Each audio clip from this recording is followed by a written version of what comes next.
On the morning of March 5, 2026, photorealistic footage of a burning American aircraft carrier flooded the global network.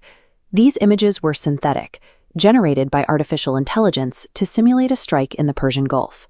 This map tracks the initial distribution. Within 1 hour, the fabricated video appeared across 1,053 coordinated accounts. Within a few more, it reached 145 million views, integrating into the political narratives of dozens of countries as an established fact. The institutional response was mathematically too slow to matter. The truth moved at the pace of official verification, while the fabrication moved at the speed of an optimized algorithm. We generate more data every 2 days than humanity produced in all of history prior to 2003. Yet in this environment of total data abundance, institutional truth has never been more vulnerable. Public trust has collapsed because the architecture through which we receive information is failing. The crisis is structural. Digital systems governing the flow of information are engineered for emotional activation rather than the production of meaning.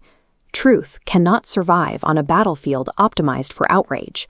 Reclaiming it requires us to understand how algorithms destroyed epistemic authority and how we can rebuild it. For centuries, information was defined by physical scarcity. The Gutenberg press made books possible, but knowledge remained a rare resource held in specific places. This scarcity concentrated epistemic power. Institutions like universities and monasteries became the primary authorities on what could be known and who was qualified to know. The age of delivery centralized this power further. Mass media allowed a single transmitter to broadcast a shared reality to millions of passive listeners simultaneously. These broadcast gatekeepers were powerful and imperfect. However, they operated with a reputational stake in accuracy and were subject to regulatory frameworks that demanded some level of public accountability. Today, that bottleneck has disappeared. We live in an age of abundance, where the historical gatekeepers have been bypassed by a flood of unmediated content. The algorithmic feed has replaced the human editor. The software decides what you see based on your past behavior, creating a personalized stream of information. This new architecture optimizes purely for engagement. The algorithm's only goal is to maximize the time you spend on the platform, harvesting your attention to generate advertising revenue. This diagram maps a 2018 MIT study on how information moves. It reveals that false news reaches 1,500 people 6 times faster than the truth, outperforming verified facts. Falsehoods enjoy a structural advantage because they are designed for novelty and emotional arousal. The platform's variable reward systems turn scrolling into neurological activation similar to gambling. By stripping away the reputational cost of being wrong, the digital architecture turns manipulation into a business model. These structural flaws have severe real-world consequences. Consider Pakistan's domestic struggle against insurgency between 2008 and 2014, a period marked by a massive deficit in narrative. In political theory, securitization describes the process of framing an issue as an existential threat. This designation allows a state to mobilize public consensus and justify the extraordinary measures required to respond. Pakistan failed to achieve this consensus for years. The primary obstacle was a media dynamic called episodic framing. This map represents how the conflict was reported. Attacks were presented as isolated, disconnected tragedies, incidents that happened today at this location. Episodic framing induces passivation.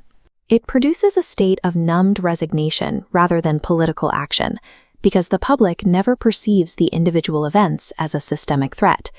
Successful mobilization requires thematic framing. This approach connects individual data points to reveal the underlying pattern. When the architecture of information finally connects the dots, the existential nature of the threat becomes visible, and a society can finally begin to coordinate a response. It took the 2014 Peshawar school massacre to shatter the episodic noise.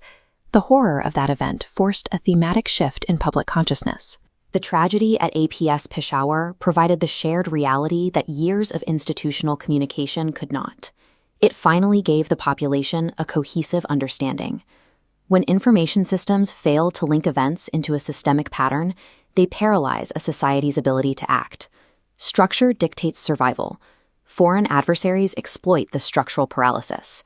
A 2019 report by EU Disinfolab uncovered a 15-year operation using fake media and ghost NGOs to systematically delegitimize Pakistan on the world stage. The operation built an elaborate false credibility.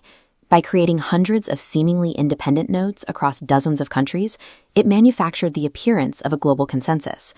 In reality, these nodes were a single coordinated network. They exploited our social instinct to trust information when it appears to be corroborated by multiple independent sources. Reactive denials are mathematically doomed by the primacy effect. The first version of a story to reach an audience anchors their interpretation, making subsequent corrections feel like a cover-up. These campaigns achieve censorship through noise. They flood the environment with conflicting claims until the user's capacity for verification is exhausted and they stop looking. State responses typically fall into two traps. The first is the censored digital field, using internet throttling and platform restrictions to try and choke off the flow of information. The more insidious response is the colonized digital field. Instead of suppressing the network, a state floods it with algorithmically optimized noise to dominate attention. Neither strategy solves the truth deficit. They simply weaponize the architecture to restrict the population's epistemic sovereignty. To understand the damage, we must look at the person-byte limit. This is the fixed, finite volume of knowledge a single human mind can meaningfully process. Our cognitive bandwidth is a rigid constraint. It cannot expand to match the infinite scroll of a digital platform. The algorithmic feed overwhelms this container with hyper-palatable content. It systematically displaces the quiet work of verification with the high-intensity signals of outrage and novelty. This creates a condition called information obesity.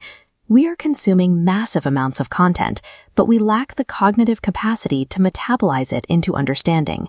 This leads to the sovereignty trap. Users of algorithmic feeds feel maximally independent and informed, even as their beliefs are structurally managed by platforms. The normative vector adds further pressure. It is the invisible social force that narrows what we are willing to think or say to avoid being excluded from our digital tribes.